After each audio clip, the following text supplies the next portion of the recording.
Hello बच्चों, कैसे हैं आप सभी। होप करती हूँ कि सभी बहुत अच्छे होंगे और आप लोग अच्छे से एग्जाम्स की तैयारी कर रहे होंगे।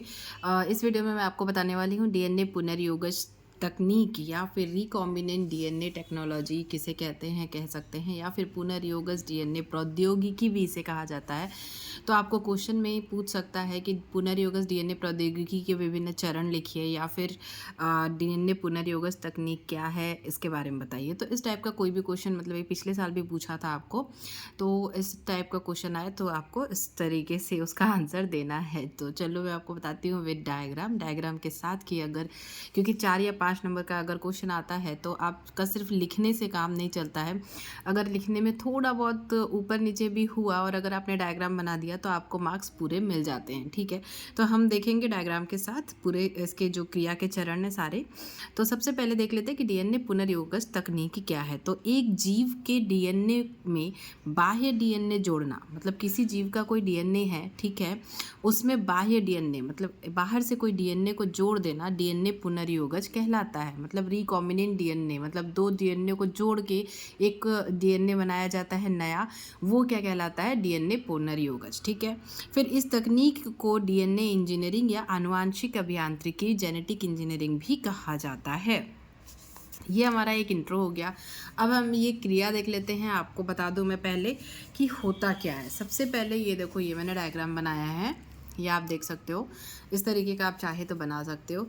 सबसे पहले हमने मानव कोशिका लिया, मानव कोशिका में से डीएनए लिया। ये जैसे डीएनए है, ये ऐसा डीएनए है, तो ये डीएनए को लिया एक स्ट्रैंड के रूप में। ठीक है, ये देखो, ये के स्ट्रैंड के रूप में हमने डीएनए ले लिया। अब ये डीएनए क्या करेंगे, इसको काटेंगे। ठीक है, जो जिस डीएनए का हमें चाहिए, मतलब रिकॉम्बिनेंट कॉपी चाहिए, उतने पार्ट को हम इसको काटेंगे। ठीक है, किससे काटेंगे, रिस्ट्रिक्शन एंजाइम से। किससे काटेगा, काटा कि डीएनए को किस एंजाइम के थ्रू काटा जाता है। अगर ये आपका क्वेश्चन आता है बहुविकल्पी में भी तो आप बोलेंगे रिकॉम्बिनेंट डीएनए से। किससे, सॉरी रिकॉम्बिनेंट नहीं, रिस्ट्रिक्शन एंजाइम के थ्रू डीएनए को काटा जाता है। तो किसके थ्रू, रिस्ट्रिक्शन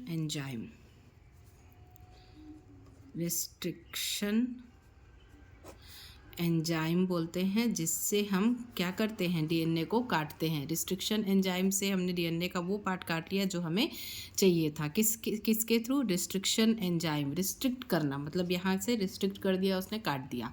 तो रिस्ट्रिक्शन एंजाइम से हमने क्या किया, हमने एक हमारा जो वांछित डीएनए खंड था, मतलब जिसका हमें कॉपी चाहिए, वो हमने काट लिया। अब इसको किसी दूसरे डीएनए में जोड़ना है। ठीक है, तो उसके लिए हमें चाहिए एक वाहक डीएनए। ठीक है, एक मतलब ऐसा डीएनए जिसमें ये आसानी से जुड़ जाए, दिक्कत ना हो, आसानी से जुड़ जाए और फिर वो अपने आप मतलब गुणित हो सके। गुणित इन द सेंस की एम्पलीफाई, मतलब 1 से 2, 2 से 3, इस तरीके से। ठीक है, वो बढ़ सके। तो ऐसा हमें चाहिए एक वाहक। तो हमने यहाँ पे लिया है इकोलाई। ठीक है, क्या लिया है, इकोलाई प्लाज्मिड एक लिया है, इकोलाई का प्लाज्मिड। ये इकोलाई है। ठीक है, इसमें ऐसा राउंड सा सर्कल सा होता है प्लाज्मिड। ये इस तरीके का होता है कि इसमें आसानी से हमें हमारा जो डीएनए का स्ट्रैंड है जो हमें चाहिए वो इसमें जुड़ सकता है। ठीक है, इसलिए हम इसे लेते हैं। तो ये एक इकोलाई लिया, कुछ भी नहीं, देखो डायग्राम में कुछ भी नहीं है, लार्ज सर्कल बनाया है और यहाँ से ये प्लाज्मिड है। इस प्लाज्मिड को हमने क्या किया, इकोलाई से निकाल लिया। ठीक है, अब इसको हम क्या करेंगे, इसको काटेंगे। ठीक है, काटेंगे क्यों, क्योंकि हमें इसको इसमें फिट करना है। तो ये किससे कटेगा, ये उसी रिस्ट्रिक्शन एंजाइम से कटेगा जिस रिस्ट्रिक्शन एंजाइम के थ्रू हमने ये वाला मानव डीएनए काटा है। उसी रिस्ट्रिक्शन एंजाइम से ये भी कटेगा। रिस्ट्रिक्शन एंजाइम, ठीक है, रिस्ट्रिक्शन एंजाइम से हमने इसको ये ऐसा ही, क्योंकि इससे कटेगा तो ये वैसा ही पार्ट काट के देगा हमको जैसा इसमें कटा है। तो ये आसानी से यहाँ पे फिट हो जाएगा। और जब हम इन दोनों को एक साथ गर्म करते हैं तो ये जो है, ये दोनों जुड़ जाता है। अब जुड़ता किसके थ्रू है, लाइगेज एंजाइम एक होता है, लाइगेज एंजाइम, जिसको हम मतलब फेविक्विक कह लो, गोंद कह लो, मतलब इससे ये होता है कि ये जोड़ने का काम करता है। लाइगेज एंजाइम जो होता है ये क्या काम करता है, जोड़ने का काम। ये आपको बहुविकल्पीय प्रश्न में पूछा जा सकता है। रिस्ट्रिक्शन एंजाइम क्या करता है, काटने का काम करता है डीएनए को। लाइगेज एंजाइम क्या करता है, जोड़ने का काम करता है।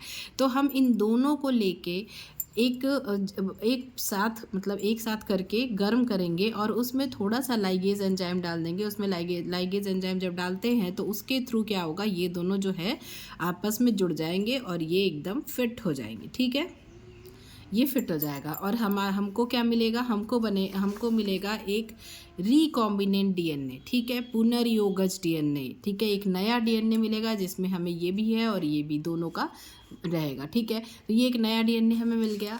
उसके बाद हम इसे क्या करेंगे, हम इसे इंसर्ट करवाएंगे फिर से ई कोलाई के अंदर।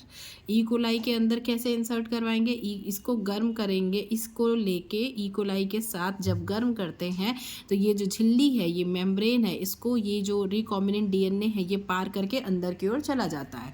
अब इसमें ये वृद्धि करेगा। ठीक है, इसमें इसकी वृद्धि होगी। तो जैसे एक से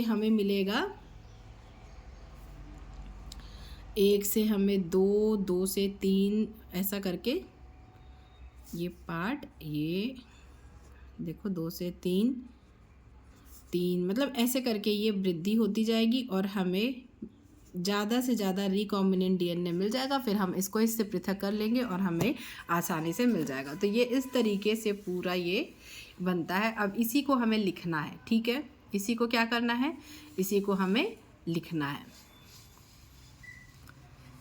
ये देख लिया आपने। अब इसको हम लिखेंगे, कैसे लिखेंगे, तो कुछ चरणों में लिखेंगे। पहले डीएनए का पृथक्करण, पहले हमने क्या किया था, डीएनए निकाल लिया था। तो सर्वप्रथम डीएनए को संबद्ध अन्य अणुओं, मतलब प्रोटीन, आरएनए आदि से अलग करके डीएनए हम प्राप्त कर लेते हैं, जिसका हमें क्या करना है, हमें क्लोनिंग करना है। ठीक है, फिर विशिष्ट स्थलों पर डीएनए को काटना, मतलब फिर रिस्ट्रिक्शन एंजाइम के थ्रू क्या करेंगे, हम जो डीएनए का कॉपी चाहिए उतने को काट लिया हमने। ठीक है, इसमें से काट लिया। वांछित डीएनए खंड या जीन को रिस्ट्रिक्शन एंजाइम की सहायता से काट कर अलग कर लेते हैं और उचित डीएनए रिस्ट्रिक्शन एंजाइम के साथ उद्भाषित किया जाता है। मतलब बस काट लेते हैं, इतना आप लिख देना।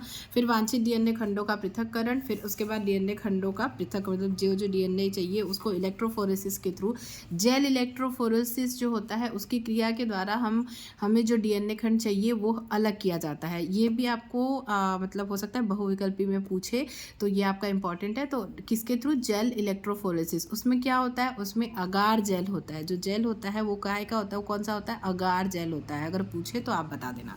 ठीक है, उसके थ्रू हमने कर लिया। अब वाहक डीएनए को काटना। अब जो वाहक डीएनए हमने ई कोलाई में से जो प्लाज्मिड अलग किया था उसको काटेंगे रिस्ट्रिक्शन एंडोन्यूक्लियस एंजाइम से।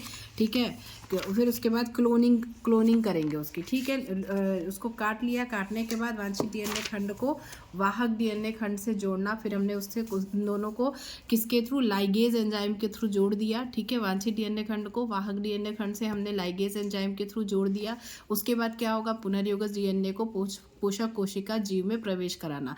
जब वो जुड़ गया तो उसके बाद उसको हम कोशिका में उसको प्रवेश करा देंगे, जहाँ वो फलेगा फूलेगा, मतलब 1 से 2, 2 से 3, ऐसा वो डिवाइड होता जाएगा। ई कोलाई जीवाणु इसके लिए लिया जाता है। इश्चेरिचिया कोलाई इसका पूरा फुल फॉर्म है, अगर पूछता है तो। उसके बाद डीएनए खंड या उसके उत्पाद का पृथक्करण। तो उसके बाद जब वो 1 से 2, 2 से 3, मतलब बढ़ते जाएगा, फिर हमें जो चाहिए हम उसमें से रिकॉम्बिनेंट डीएनए को अलग कर लेंगे और पीसीआर के थ्रू, पीसीआर क्या होता है, पॉलीमरेज चेन रिएक्शन, जो मैंने अभी इसके पहले पढ़ाया है आपको, तो उसके थ्रू हम उस डीएनए का कॉपी करते जाएंगे और हमें वांछित डीएनए का कॉपी मिल जाएगा। तो ये पूरा प्रोसेस है जो मैंने आपको समझाया भी है और ये लिख के भी हो गया। आप चाहो तो मतलब इसका स्क्रीनशॉट भी ले सकते हैं, क्योंकि बच्चे कहते हैं कि मैं स्क्रीनशॉट नहीं देती, ये स्क्रीनशॉट लेने के लिए टाइम नहीं देती हूँ। तो ये लो, आप स्क्रीनशॉट ले सकते हो इससे।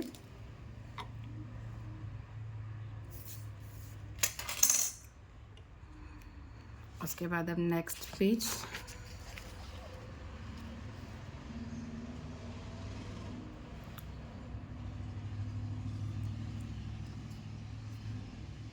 हो गया।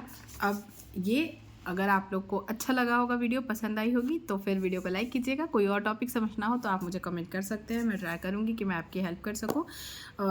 एग्ज़ाम की तैयारी अच्छे से करते रहिएगा। All the best for exam. Thank you, thanks for watching.